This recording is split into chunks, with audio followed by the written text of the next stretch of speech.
I'm Brittany Riley, and you're in the kitchen with Britt. We're here at Home Appliance in Avon, and I'm gonna do a really nice Greek dressing in the Vitamix. So super simple when we're using a blender to get a really nice emulsification on a dressing. Emulsification basically means actually bringing your oil and vinegar together. They obviously choose to separate normally, and so we have to work a little bit harder to get them to bond. So things that we emulsify: aiolis, mayonnaise, salad dressings, things like that. By hand, basically what we would be doing is we'd be whisking all of our ingredients except for our oil. That goes last, and then you want to do a really slow drizzle, and you just need to keep that whisk going, and it kind of urges those two things to bond together.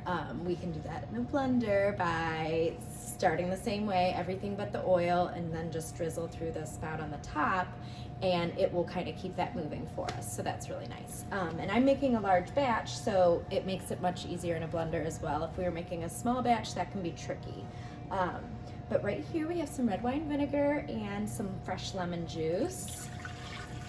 So we'll start with that. We have some dried oregano, salt and pepper, some garlic. We'll let the blender do the work on that instead of chopping it all up. And then we have some Dijon mustard. And I'll put my portions in a smaller scale for you guys. But anything like this, I feel very much like it's up to you what you like. I like a little bit sharper of a vinaigrette, so I'm sure that I'll be adding some more lemon juice to this, or maybe vinegar. But the common ratio is 1 part vinegar, 3 parts oil. So we're gonna start with this, and then we'll start to drizzle in our oil. Okay, so you can see our mixture is looking pretty funky. There is a little bit of, like some bubbles on top from adding in some air. You want to be careful. You don't want to just let it go forever and basically froth it up. I have the top taken off because we'll start to add in our oil.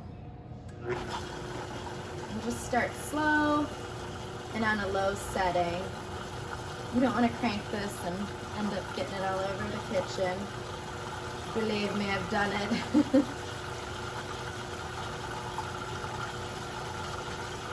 And just this nice steady stream. You can tell it's not separating, so that's a good sign.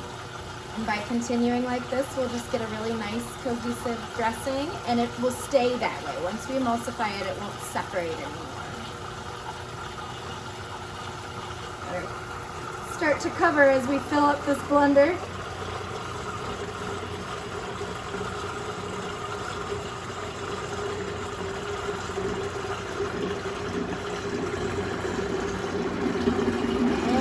We're done. Beautiful. So now we have to taste for seasoning. Okay, so I got my spoon to taste. Something to keep in mind, and a lot of the time what I'll do is I'll taste at this point, and then I let it sit for a good half hour or an hour.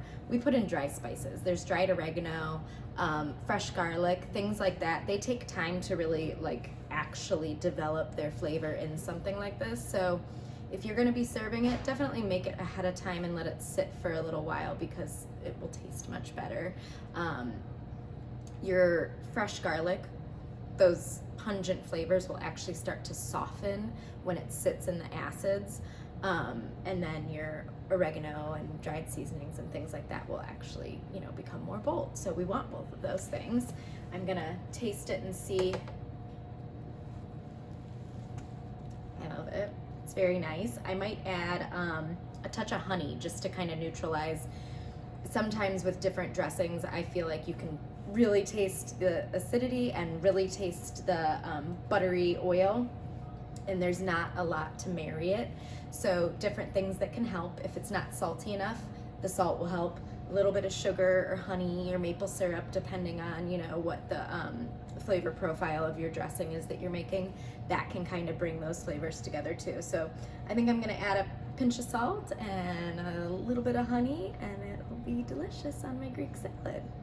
Enjoy.